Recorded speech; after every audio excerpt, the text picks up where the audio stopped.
3 different 911 calls, 3 situations that escalated in a matter of seconds. One suspect using a pregnant woman as a human shield. Another firing rounds at a patrol car while racing through a neighborhood. And a 17-year-old girl intent on provoking a deadly response. Our first case takes us to Charlotte, North Carolina. Case 1. On the night of September 25, 2017, in the Holly Street neighborhood of Charlotte, North Carolina, a 911 call reported a home invasion in progress. A neighbor told dispatchers they heard a door being kicked in and a woman screaming inside. So, 1G police, fire, police, please. I think my neighbors are getting robbed. I just heard someone kick the door in. So, you think the neighbors are home? Yes, because I heard the lady scream.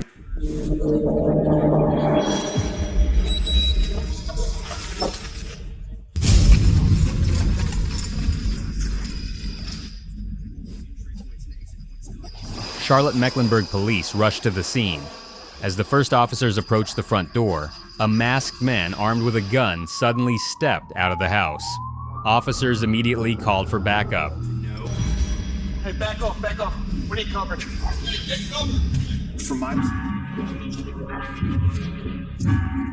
Patrol cars flooded the street.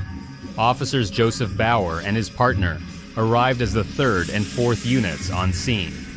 The officers locked down every exit around the house. Officer Bauer took cover behind a large tree near the rear corner, keeping eyes on the back door and a lit bedroom window.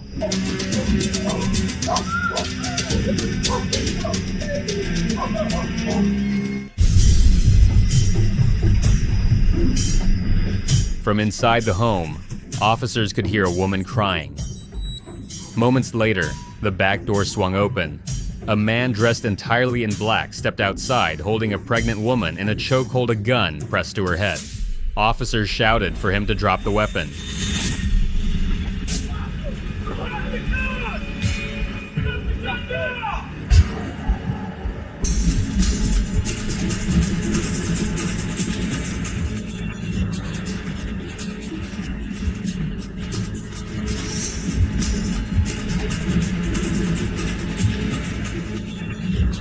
He refused. Using the woman as a human shield, the suspect forced her across the backyard. She cried out repeatedly that she was pregnant. The suspect yelled at officers to back away.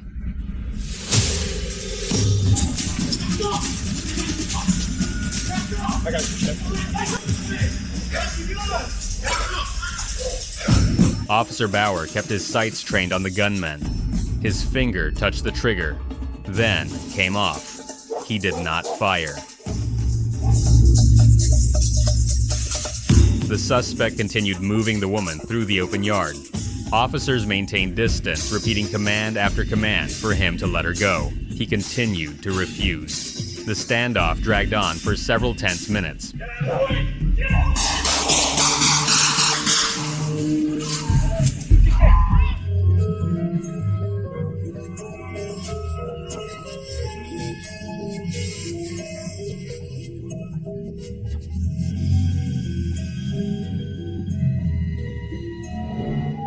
Suddenly, the woman managed to tear away from him. She dropped to the ground and crawled to safety. In that split second, Officers Sheffield Bauer and Tyndall opened fire. The suspect was struck multiple times and collapsed.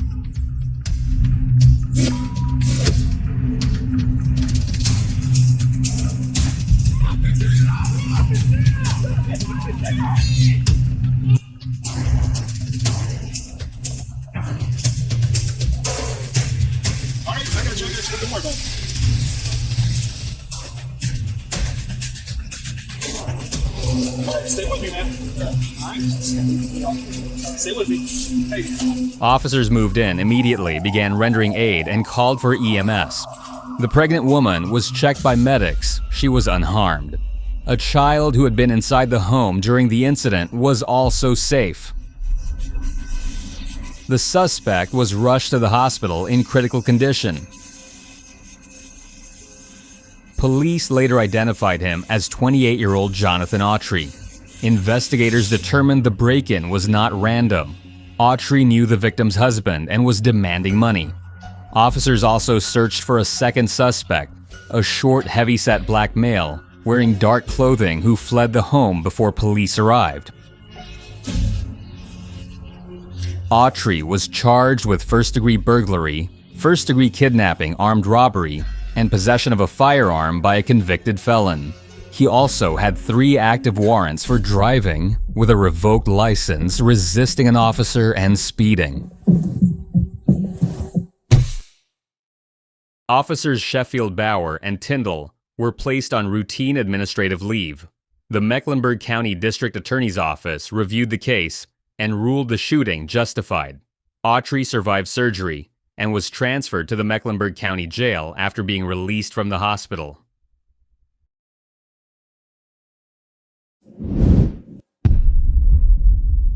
Case 2.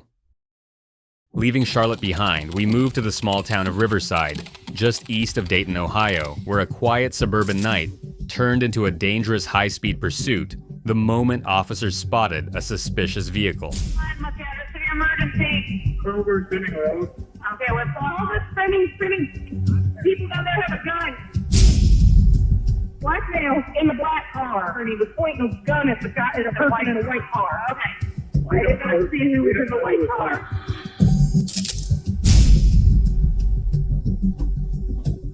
Sergeant Kreigler initiated the chase. The suspect's car accelerated through neighborhood streets. Officer Sisconi pulled over to let Kreigler take the lead, then fell in behind him, calling out their location over the radio.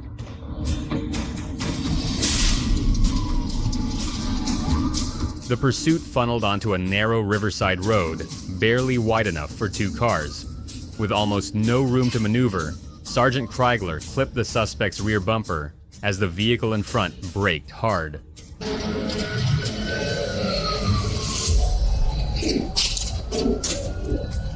That's when the suspect opened fire on him. The first round ricocheted off the patrol car's hood. The second struck the left headlight. The third punched straight through the windshield, passing within 16 inches of Sergeant Kreigler's head before burying itself in the roof liner. Right on the spinning, right on the spinning. Officer Reardon joined the chase, lining up behind the 2 units. The suspect kept firing while driving. Kreigler counted each shot as it came.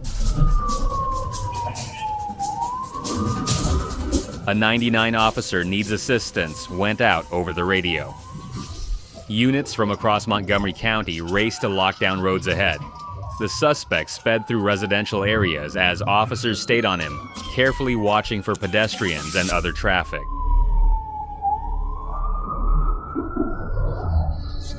Pieces of the suspect's vehicle began flying off, unable to withstand the prolonged high-speed run.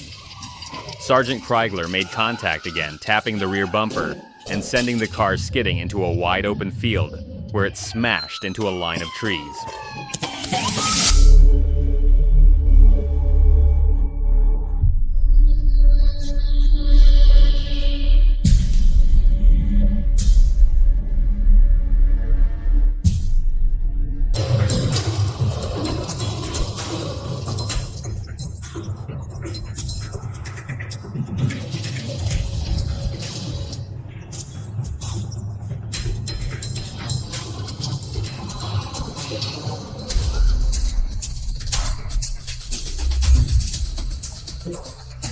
Moments later, the suspect emerged from the tree line. Officers ordered him to show his hands. Instead, he turned and ran deeper into the woods. Multiple agencies arrived to assist and surrounded the area.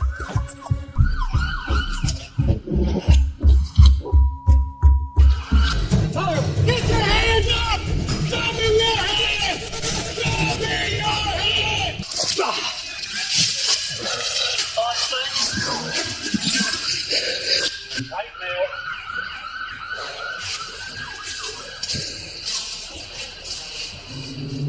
Officers swept the forest with flashlights, moving slowly and deliberately. The suspect reappeared at an opening. Commands echoed through the trees. "Let me see your hands." A less lethal beanbag round was deployed, dropping him instantly. You're facing.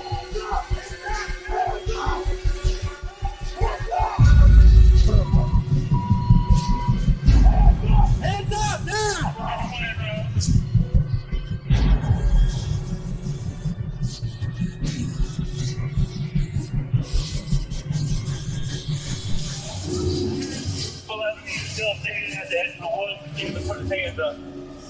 Officers moved in, secured him, and placed him in handcuffs. He no longer had a firearm on him, only an empty holster. The suspect was identified as Adam Cottrell, a convicted felon currently on probation. Beside his vehicle, police recovered 2 handguns. Inside the car, they found bags containing meth and heroin, along with two $475 in cash.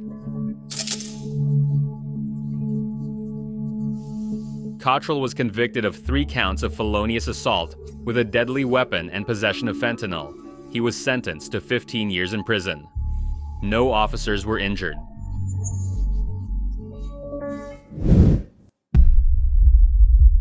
Case 3. For the next incident, we moved to the coastal city of Oxnard, California, about 50 miles northwest of Los Angeles. Early on the morning of May 3, 2019, Oxnard's 911 center received a call reporting a young woman waving a knife and acting mentally unstable. 911, what's the emergency? There's a young lady outside. She's waving a knife. She's waving a knife at you?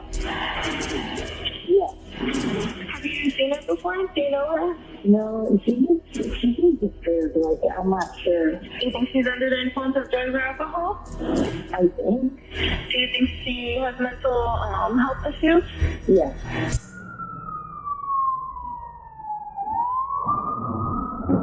Officer Timothy Roberts responded. The drive from the station took roughly 3 to 4 minutes. He arrived near a Carl's Jr. on North Rose Avenue and spotted a teenage girl standing on the sidewalk, red shirt, blue shorts, sneakers. As he approached, he asked her about the reported knife. She lifted her shirt slightly, revealing a 12-inch chef's knife tucked into her waistband. Why did someone call and say you're wearing a knife around? Don't reach for it. Put it down. Sit right here on the curb. Officer Roberts told her not to reach for it and asked her to sit on the curb.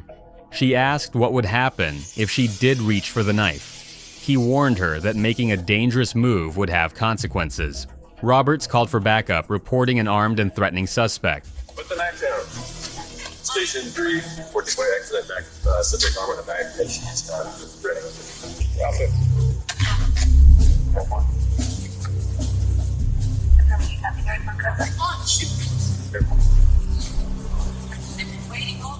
Textbook suicide by cop, so I would be forced to shoot her. Drop it. Drop it. He ordered her repeatedly to put the knife down.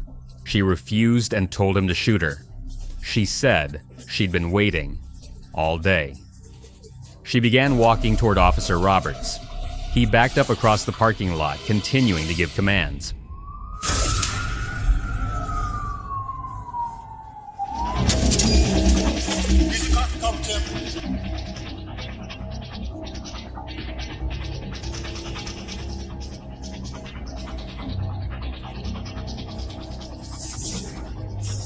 A second officer arrived, preparing a less lethal beanbag launcher. The girl kept advancing toward Officer Roberts as he retreated. Then, without warning, she sprinted toward him, knife in her right hand. Officer Roberts fired multiple rounds. The girl collapsed. Roberts and the second officer moved in immediately, kicked the knife away, and began life-saving measures while waiting for EMS. The girl apologized over and over as she lay on the ground. Be positive, talk. Be positive. I'm gonna die. No, you're not. You're okay. We're gonna save you, okay? Don't save me.